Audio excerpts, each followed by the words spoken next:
This is the sound that will line the walls of the Dunedin Town Hall tomorrow evening.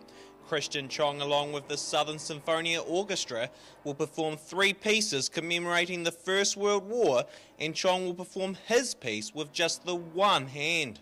There was a pianist called Paul Wittgenstein, and he had his right hand blown off in World War I, and he was quite wealthy, fortunately, and he commissioned a whole bunch of left-hand concertos for the piano, and so this was the very first one. And after learning with 2 hands, he says switching to one is not as hard as it seems. It's actually no different than playing with 2. Everybody says it must be hard because you have to knock out half of what you think, but actually it's exactly the same thought process.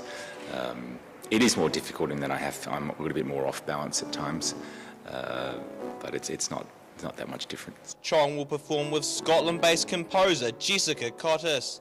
She says hundreds of hours of preparation have gone into this show, and to open the orchestra's new season with this production is something very special. The first 2 pieces are by French composer Maurice Ravel, and he was an ambulance driver in the war. And then the second half of the program is the Pastoral Symphony by Vaughan Williams, who also was a stretcher bearer in the war. Cottis says it is an honour to commemorate the war, and says it is important for us to look back at what happened 100 years ago. It's 100 years ago, and for my generation, it seems like it almost never happened. We just read about it in stale history books and things like that. And certainly for younger generations, this would be their great-grandparents potentially, or great-great-grandparents.